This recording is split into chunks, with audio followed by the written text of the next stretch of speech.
खतना करना नहीं आती है तो वो किसी माहिर इंसान की मदद भी ले सकता है। आम तौर पर यहूदियों में जो लोग भी बच्चे की खतना या इससे जुड़े और भी रस्म रिवाज को पूरा करते हैं उन लोगों को मोहिल कहा जाता है, और यहूदी धर्म में इन लोगों को बहुत ज्यादा अहमियत दी जाती है, क्योंकि जाहिर है जिस पेशे को इन लोगों ने अपनाया है वो यहूदी धर्म का एक अहम पार्ट है। आपको बताते चलें कि जिस फंक्शन में यानी जिस सेरेमनी में 8 दिन के यहूदी बच्चे की खतना या इससे जुड़ी और भी रस्म रिवाज को पूरा किया जाता है उस फंक्शन को ब्रिट मिला के नाम से जाना जाता है। मगर हैरानी की बात यह है कि यहूदी धर्म के लोग जब भी अपने बच्चे की खतना करते हैं तो एक खाली कुर्सी को उस फंक्शन में जरूर रखते हैं, और उस खाली कुर्सी को एलिजास चेयर के नाम से जाना जाता है, यानी हजरत इलियास अलैहिस्सलाम की कुर्सी, क्योंकि यहूदियों का ये मानना है कि जब कभी भी यहूदी बच्चे की खतना होती है तो उस फंक्शन में हजरत इलियास अलैहिस्सलाम जरूर आते हैं। न सिर्फ आते हैं बल्कि मोहिल यानी खतना करने वाले इंसान की इस मामले में मदद भी करते हैं। आपकी नॉलेज के लिए बताते चलें कि हजरत इलियास अलैहिस्सलाम भी अल्लाह के एक मशहूर पैगंबर हैं। दोस्तों इतना ही नहीं, यहूदी लोगों का ये भी मानना है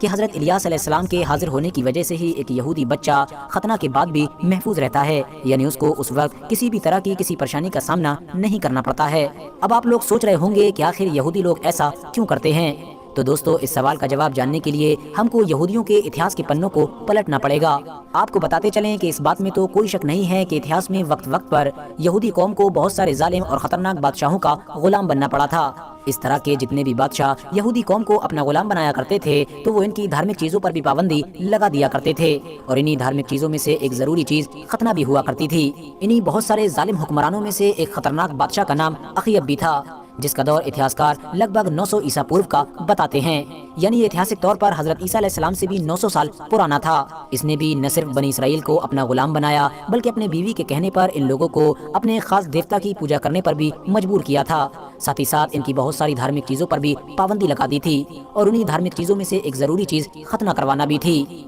उस दौर में अल्लाह के एक मशहूर पैगंबर यानी हजरत इलियास अलैहिस्सलाम लोगों की तबलीग किया करते थे। हजरत इलियास अलैहिस्सलाम ने अल्लाह से ये दुआ की कि जब तक अखय्यब नाम का ये जालिम बादशाह खतना पर से पाबंदी नहीं हटा लेता है तब तक हमारी इस दुनिया में बारिश ना हो। अल्लाह ने हजरत इलियास अलैहिस्सलाम की दुआ को कबूल किया और जमीन पर बारिश होना बंद हो गई। एक लंबे वक्त तक जब बारिश नहीं हुई तो अखय्यब नाम का ये हुक्मरान भी कहत साली और सूखे से परेशान होकर आखिरकार खतना पर से पाबंदी हटाने पर राजी हो गया। अब यहूदियों ने एक बार फिर से अपने धर्म के एक अहम काम यानी खतना करने को शुरू कर दिया था, और जाहिर है ये सब कुछ फिर से मुमकिन हो पाया था सिर्फ और सिर्फ हजरत इलियास अलैहिस्सलाम की मदद से। इसीलिए अब जब कभी भी वो अपने बच्चे की खतना करवाया करते थे तो हजरत इलियास अलैहिस्सलाम को अपने घर पर आने की दावत जरूर दिया करते थे, और दावत का वो सिलसिला आज तक लगातार यहूदियों के बीच जारी है। आज भी यहूदी लोग जब कभी भी अपने बच्चे की खतना करते हैं तो ये मानते हैं कि हजरत इलियास अलैहिस्सलाम हमारे घर जरूर आएंगे। न सिर्फ इस बात पर यकीन रखते हैं बल्कि उनके बैठने के लिए एक चेयर यानी कुर्सी का भी इंतजाम करते हैं, जिस कुर्सी के